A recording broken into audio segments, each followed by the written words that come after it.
الله الرحمن الرحيم الحمد لله رب العالمين الرحمن الرحيم مالك يوم الدين إياك نعبد وإياك نستعين اهدنا الصراط المستقيم صراط الذين أنعمت عليهم غير المغضوب عليهم ولا الضالين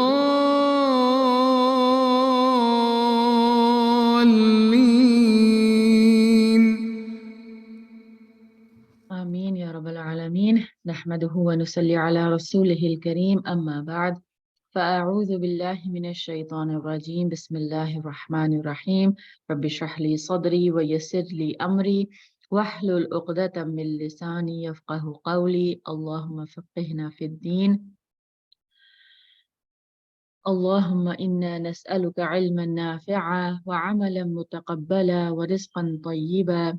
اللهم انفعنا بما علمتنا وعلمنا ما ينفعنا وزدنا علما. ربنا زدنا علما. اللهم وفقني لما تحب وترضى.